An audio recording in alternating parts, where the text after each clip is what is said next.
hello. Hi. Back again. Back again. So for those who don't recall, Ronnie, this is a second episode filmed on a completely different day, even though we're wearing the exact same attire as last time. Yeah. Very different day. Yeah, the odds of that. So Ronnie Stone was one of the models, well, is one of the models, not was, is. Thank you, one haven't of been the fired. models. Is one of the models for Fkme merch. And yeah, we're going to talk today about... Queer nightlife. Queer nightlife. Yeah. So what do you mean by queer nightlife? I think... It's like queers who prowl at night. Curb crawlers. Yeah. I think it's any queer associated club night, events, party, all of that good stuff. Okay. So let's go in. Let's go into it then.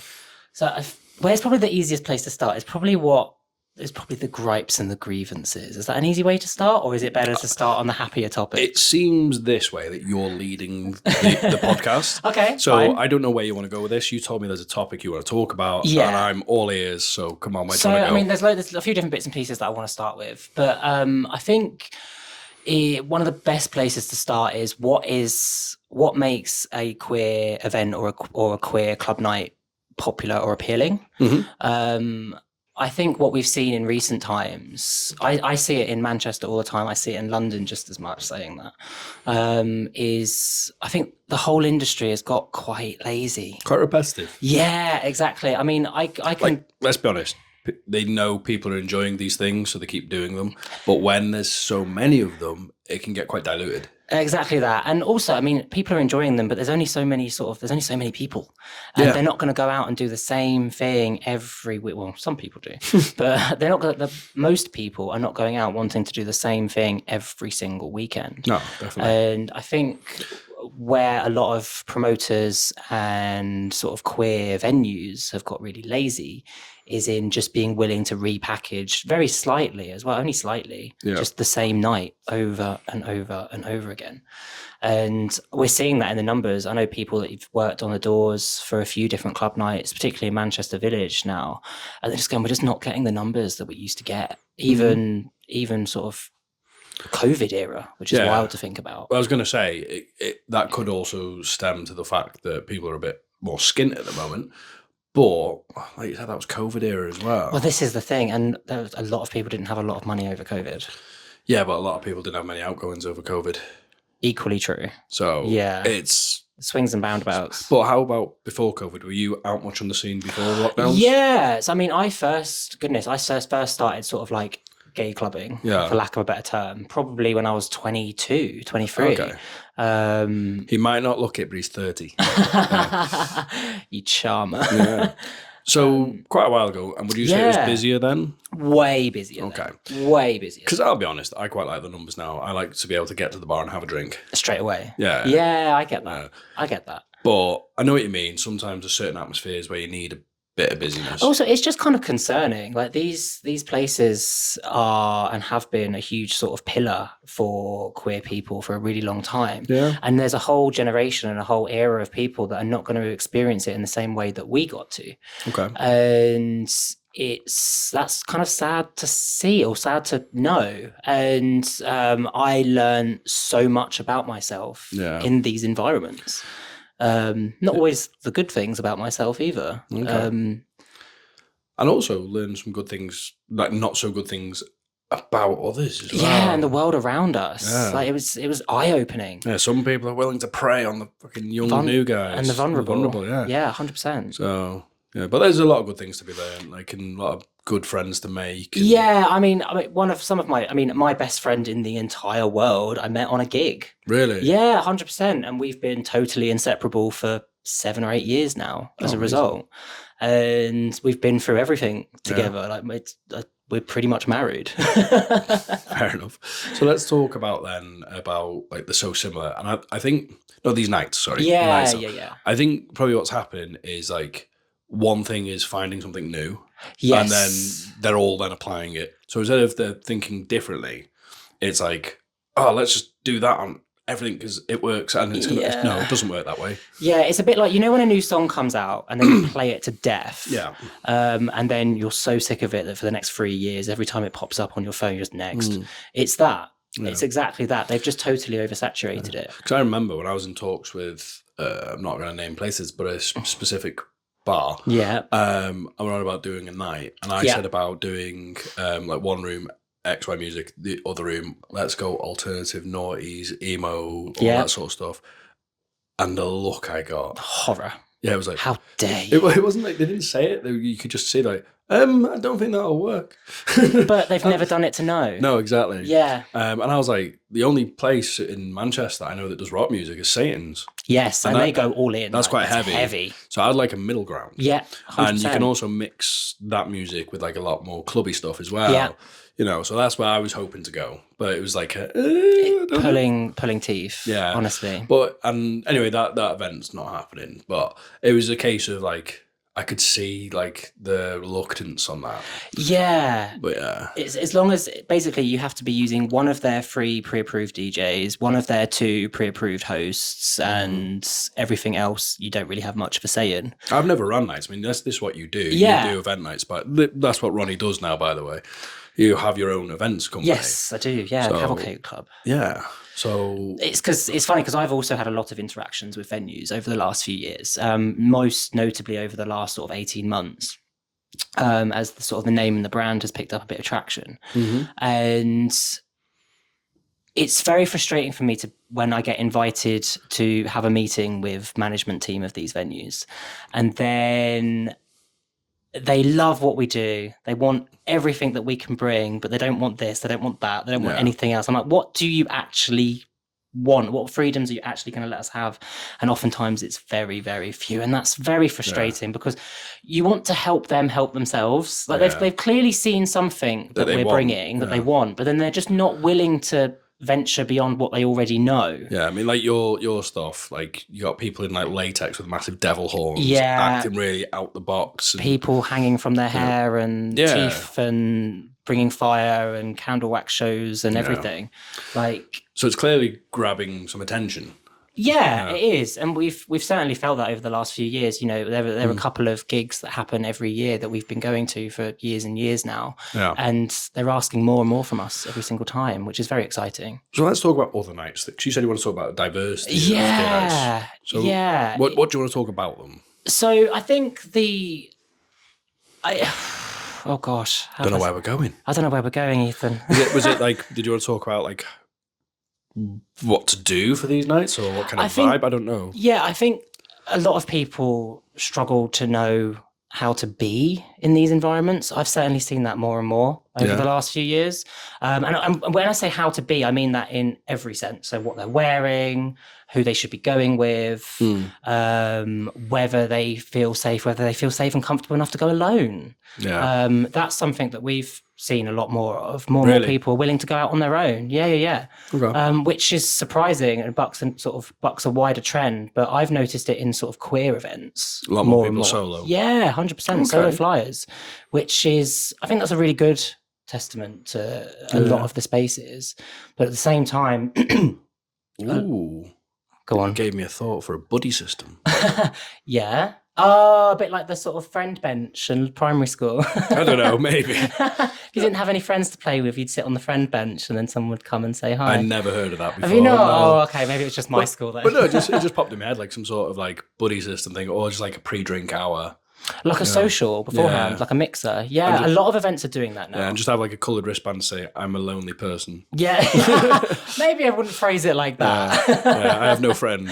No, because the thing is, like, for example, something moved in. Oh, no. Oh, no. Oh, there we go. For those who don't know what just happened there, we just realised we had no lights on. We normally have special lights on for our podcast. I feel like a right divvy. Oh, no. I'm glad that I came prepared. Green on green. Yeah, well, that was the plan. But yeah, I'm so good about these lights.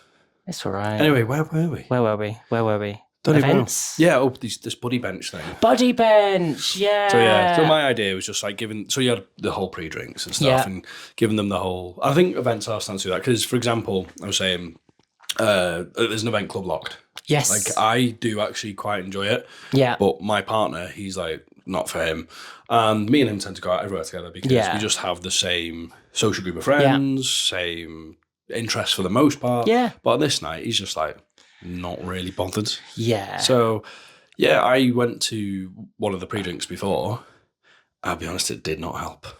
Oh, really? Yeah, I felt... Well, just like the opportunity to mix didn't really felt like the rest of the night not really, made because, it better. again, all the people pre-drinking were there in their groups. Yeah, so actually it wasn't really much of a social mixer anyway. But it not was... for the ones who were on the lonesome, not on the solos. But I normally, like I say, I can chat to fucking anyone, but I felt with that group, there was a lot of very close-knit friendship groups. Because you nearly said the word clicky there, didn't you? Yeah. Which is, I think, because we had a conversation about that term, didn't we? A few days ago. Personally, I don't actually feel it's cliques a lot of the gay community. I don't either. Because I don't think it was a sense of they were cliquey. I felt they were more nervous of approaching me. Yeah. So I didn't actually think it was cliquey. Because when it comes to cliques, I have, like I said before, I'm one of these people, I don't give a fuck. I will chat to anyone. I'm quite diverse in the sense of people I can communicate with what they're into, with the types of people they are. You can always find something to strike up a conversation about. So I actually I didn't think it was cliquey. What I felt was more so actually they were quite nervous of me being new. So it wasn't they were a clique and didn't want me in. Yeah. They were a bit intimidated by me. And I was the lonesome. Yeah, I was the solo. I mean, it's... I do have that I can't be fucked attitude. Have you seen the resting? It's not negative. It's more so like I have this whole like, I don't know. I don't give a fuck, and people find that whole. People can find that quite intimidating in and of itself. Yeah. Like just being able to be comfortable and relaxed in an environment where other people wouldn't necessarily be comfortable and relaxed. Because I was there in this pre-drink. So I'm just there with a pint.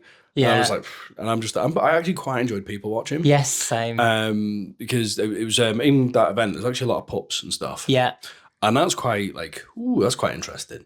And like obviously, as you know, from Fkme brand, we've got a lot of pups who are involved, and I really want to support. The cutest ones too. Yeah, they're lovely, and I really want to support that community. Yeah, and be like, we're not exclude because some people are funny with pups.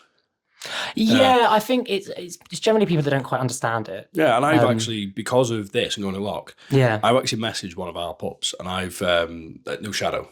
Yes, and I've it's all Shadow. Could you take me to some things more, like to get me a bit more involved with pups so I can learn more about it? Because I was watching, I was like, this is quite interesting. Like how, like I'm not saying I want to get into pup play, but I want to know more about it. I think it's one of the earliest and probably the most gay centric sort of hierarchy displays in relationships, if that makes sense. Okay. It stretches back a really long time. Yeah. And it's great to see. It's great when you see people just being able to feel free because of the outfit that they're in. Yeah. And well, this is what I was people watching for. Yeah. Because what I think with pup play, and I'm actually probably best speak to a pup about this rather than just. Well, you do a little bit, but it's been known. Yeah, but I think not all pups are into pup play. Agreed. A lot of them, it's a persona. Exactly. I think they like the fact that they've got this persona, this identity, and they feel liberated, and they act as a very different person. Because you can draw a lot of similarities to that and every other kind of queer persona, like drag, for example. Yeah, absolutely 100%. They just put this mask on. It doesn't have to be literally a pup mask. It can be whatever mask. And it's like, now I can do things that I wouldn't normally do as my usual persona, Ben. Yeah. I am now Cairo. Yeah. I don't know, because they have all these crazy names. Whatever. Picked out of a Scrabble bag. Yeah. So that's what I noticed on that. So anyway, talking about events again. Yeah. What to wear to these type of events? If you're going to a pup one. Pup stuff. Pup stuff. I mean, that's something that a lot of these events have had quite a lot of stick for, believe it or not, because if you don't have the kit or don't have the money for that kind of kit, it can feel quite exclusionary. Actually, yeah, that's 100% because I actually looked into another pup thing. So I was speaking to the Shadow, so it'll take me to an event. Yeah. There was like this daytime social one. Okay. And it actually even said, it's like, if you don't have to, you can come in jeans and a t-shirt. Yeah. It was like, just wear what you want because it's all in the mind. Yeah, it's more so you might be new and you might just be like, I want to say I wanted to learn a little bit.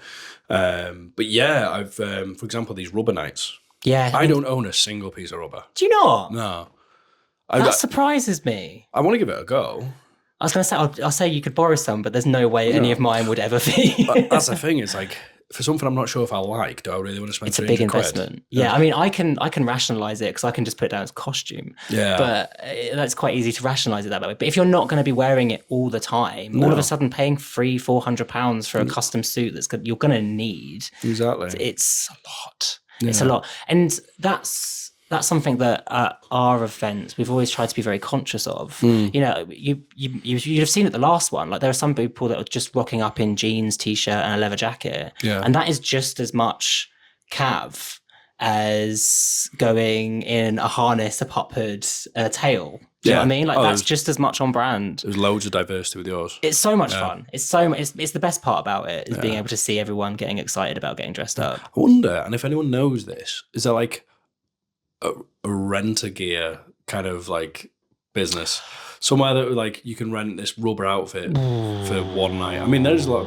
It must have to be cleaned like crazy. Yeah, that's where I was going. Yeah, as well. Like, actually, I'm not cleaning someone else's latex. Yeah, maybe not a good idea. And like these things can damage and rip and. This is the thing. I'm very lucky because I've got friends that know how to work with these materials and can help me if I get stuck and things break. But most people don't have that. No. And it's so expensive to buy, and it's not like you wear it every day. Do you know what I mean? So your cost. You know, if I ever get one of them, you'll come round and I'm like cleaning the house in my rubber. Yeah, you're going to be making the most of it. That was an advert, wasn't it, years ago? Was it? Yeah, I can't remember what it was for. I think people were going out in fancy dress costumes after Halloween and just doing random things because you want to get the most for your money. Anyway, I digress. So, any more of these night things you want to talk about, these queer nights? So I think no. She was saying about like getting ready for things to wear. Yeah, I think being able to know what to wear to the right environment is really, really difficult in queer sort of club settings. So for example, lots of queer nights, particularly if they've got like spaces, like dungeons and stuff like that. Oh, we can talk about it openly. Okay, cool. Sex spaces. Like dark rooms, dungeons. Dark rooms and dungeons. And, you know, a lot of events have them. I don't know if I'm allowed to name events that have them, but like Torch Garden and Riot Pie is another one that's got that kind of thing. And because of that, they tend to have quite strict rules on what you can and can't wear, and you have to be kind of on brand. Otherwise, you don't get let in. Yeah. And that brings out a level of panic in people. I would love to be that doorman. What, just inspecting? Like, yeah, look them up and down, but pass. Not today, mate. Not in those trainers. Finally, a whiff of power. Oh yeah, I'd love it. It's so funny. I'd done my doorman license. Have you? I can see that. Yeah, but as soon as I got the license, I went, fuck that. Yeah, couldn't be bothered. No, I don't blame you. It's an Aggie job. No, it was something I did years ago when I was young and naive. And I thought, yeah, I could be a doorman. Yeah. I was like, no. You could be a doorman. Yeah, I just can't be bothered. Yeah, I don't blame you. But and to be fair, like that's another thing as well. Like, and a lot of the queer spaces, a lot of the doormen are agency staff who are very clearly not queer themselves. Yeah, they don't have a fucking clue. And that's very intimidating. That's very intimidating. Again, especially when you need to feel like you need to wear something that is revealing or in a normal setting might make you feel a bit potentially uncomfortable. That can be a lot. Yeah. Do you know what I do for nights out? I have like my outfit for going out. Yeah. And then I'll somehow like discreetly have like an under outfit. Yes. So it might not be anything major. It might just be like, say there's a second t-shirt underneath, or like obviously I'll be wearing the jock later, and I know I've got the socks that aren't on display yet, which when I go down to jock, socks, knee pads, harness, wrist wallet, they'll be kind of like, I'll have a bum bag, and I'll have like my harness like folded into XYZ, and like my knee pads might be in there as well, but I'll also make sure I've got a jacket with a big enough pocket for my knee pads. And then, you know, or if I'm wearing cargo pants, I'll have like a knee pad in each big pocket on the side. So it's kind of like I'm prepared for like, if we go to, because annoyingly, not all the time we end up going to the place where I'd need that outfit. Oh, that's happened to me so many times. Do you not remember? It was like a few weeks ago where I was out with you guys in a full catsuit, and I'm dying. Yeah, but the thing is, you change your mind. You're like, I'm not fucking going. Yeah. So that was you. Yes. Yeah. Quite having to. I will never ever look at a photo booth in the same way of having to try and claw my way out of this. In a photo booth. So that's one thing I say to people is you can kind of do like prepare of like your B outfit. 100%. Always have a backup plan. Always have a backup plan. The amount of people that I know that have like gone out onto the tube in their latex, thinking they're like really sexy and really appealing, and then have caught it on something and have had a huge tear that they've then had to hold together. I'm including myself in this, by the way. And frustratingly, with that, there is the homophobia that can come with it. Oh, 100%. I mean, there's quite a lot of... I think what Manchester has done really well, since there's been quite an increase in overt homophobic sort of comments and retaliatory actions. What Manchester has done very successfully is created quite a really strong network of safety and security. Yeah. And a lot of that's being fronted by the venues. And it makes me very proud to be part of it in some ways, because they've got, for example, it's a bit like this, what I would call the street angels. Okay, so what's that? If you are a performer, or if you are just going out into a queer space, and for whatever reason that you do not feel safe walking to your Uber or walking to your taxi or the bus stop or anything like that. I spoke about this recently. Are they the ones who like go around looking for really drunk people? Kind of, yeah. But also you can ring them and cool. you can go, hey, I'm at this bar. Would you come with me to my taxi on this street? And they'll be there within 30 seconds. And it's like a hive network of people around sort of all of the key hubs. And it's brilliant. It's brilliant. My performers have used it. I didn't know they did that. Yeah, I mean, we make a point with our security teams whenever we're on events that if anyone is very overtly dressed for a queer night out, that we make a point of a security team going, we'll just get them back to their car, just get them back to their Uber, because it's sad, because that's a fairly new thing. But it's great that we're part of a community that gets it and will look after each other. I mean, what's quite good about the gay village in Manchester, for example, is an area where like Uber and that will pick you up from within it. Yeah. And you can see all sorts of people dressed in whatever on that street. And no one bats an eyelid. Yeah, it's more than one occasion have I got into an Uber wearing very little other than like a really long trench coat, which makes me sound like a flasher, actually. Yeah. But no, it's good that it's that service. Yeah, 100%. There's loads of great things like that. I mean, I can't remember what the name is. Ask for Angela is another great mechanism that, again, has been absolutely spearheaded by the gay village. Yeah, that was in Via. Yeah. And we've seen it on the toilet. And yes. Isn't it, if you're being harassed? If you just don't feel safe or comfortable, you can go to the bar and say, hey, can I speak to Angela, please? And then all of the bar staff know what that call sign is for, which is basically get me out of here or hide me somewhere. Yeah, so I don't feel safe. They wouldn't just get you like, get out the door. No. Your trouble can follow you. Yeah. No, it's a protection thing, isn't it? 100%. And it automatically sort of involves management, and it automatically involves security.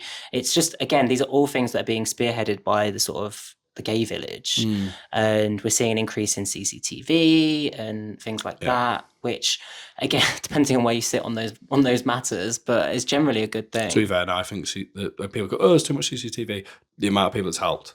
Well, exactly that. And I remember, do you remember, I think it was one of the shops in the village kept getting attacked last summer. Do you remember? I think they kept having their windows broken. I can't even remember the name of the shop now or which one it was, but they kept having their windows broken. There's a few, actually. Yeah, and it was seemingly by the same people. And the response to that was very unusual, I thought, because it's like, if it bothers you so much, why are you going?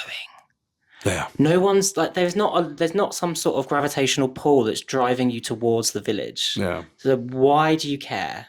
Live, it's a bit of a sort of live and let live metaphor, but it's great that I know that I can go out in the city that I live and the city that I love, wear whatever I want, within reason, obviously, and feel happy and safe and have a really good time. Don't get me wrong, you'll always get comments. You'll always have people that will stir the pot. Is that the right phrase? But for the most part, you have really, really enjoyable. Really enjoyable. And I've worn things and I've had people stop me in the street and ask for photos and stuff like that. Like, that's quite cool. It's really good fun. It's really good fun, especially when I'm out like promoting or doing a sort of actually on a gig. Do you get that down London as well? Yeah, you do. I mean, in terms of like the safety mechanisms and stuff like that, yeah, you do. I think they don't tend to be as well known or well understood, but I think that's more just the volume of people. Yeah, I was going to say London's a big place and a lot of people are just visiting. They're not exactly local, so exactly for them to know the systems that London have in place would be quite difficult. Yeah, exactly. But I mean, but I was saying there's the areas in London, so I'm saying about being on the street wearing something different. Yeah. Do you feel quite comfortable or really not? Not at all. Because London, like the gay scene there's so spread out. Okay. Whereas in Manchester, it's all in kind of one centralized hub. So I've done it many a times, having to run from one bar to another in very little, and have felt absolutely fine doing that. Would I do that in London, across Soho? Absolutely not. Yeah, okay. Absolutely not. It's because you've got so much more space. It's a different beast. It's exactly that. Exactly that. Totally different beast. Yeah. Well, talking about this, I have been thinking already that we've got the Fkme year. Well, I've only been open like just over 6 months. How has it only been? So we got 6 year. months. So we got a year coming up soon. Yeah. If I want to do something, I'm going to start planning now.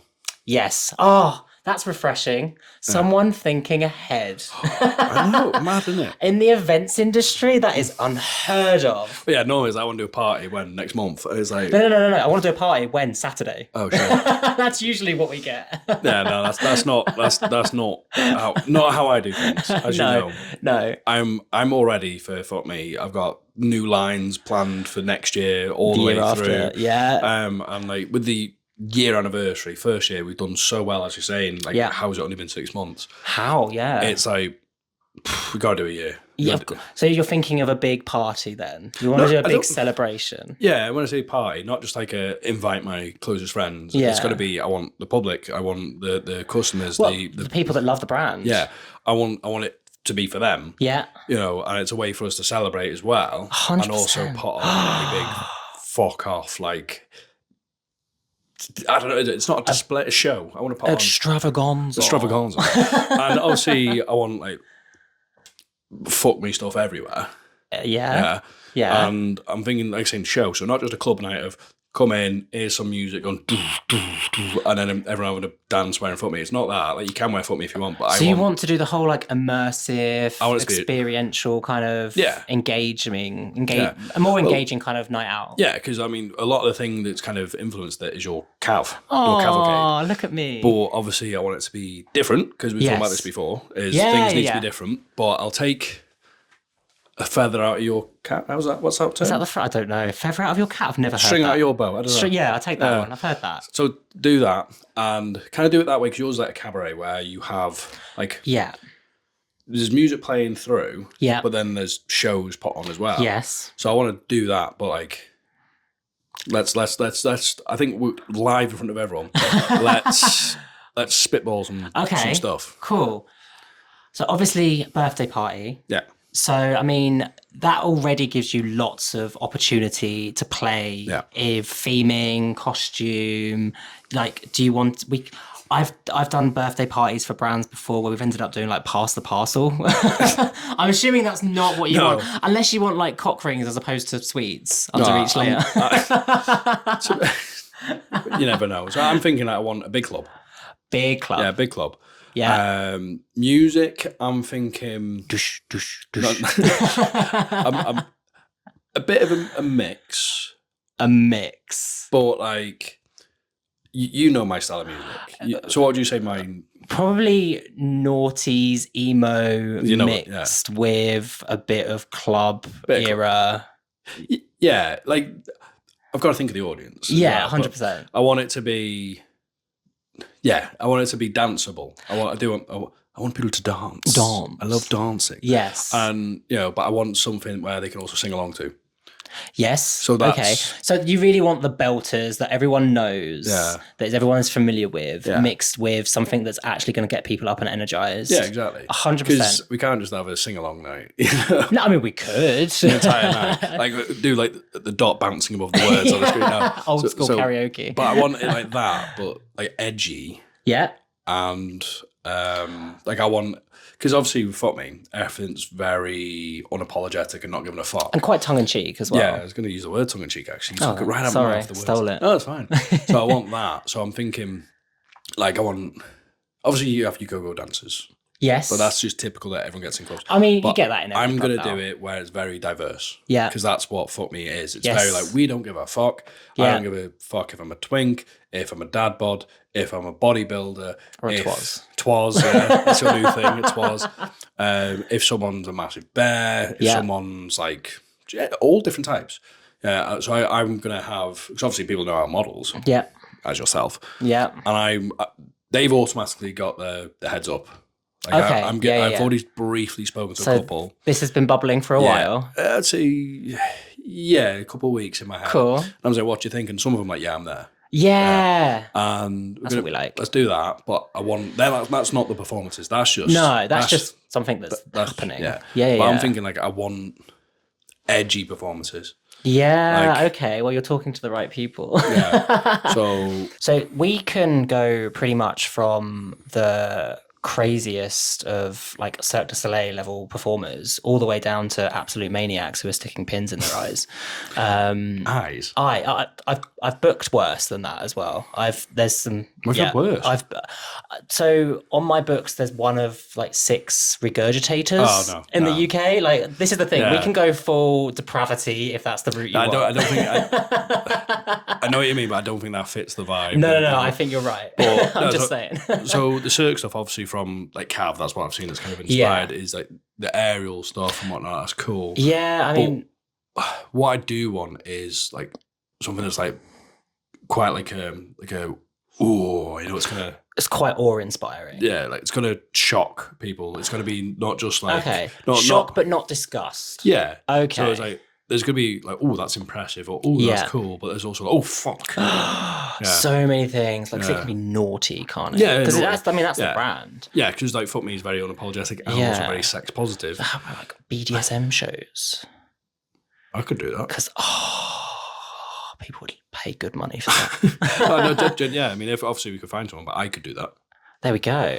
Yeah, like I'm not saying in the sense of like I want just someone to do a sexualized BDSM on the stage. I want it to be too easy. I want it to be a show. Yeah, 100%. Yeah, it'd be like people can still party while it's going on. So it's not just there's people doing BDSM sex. It's like.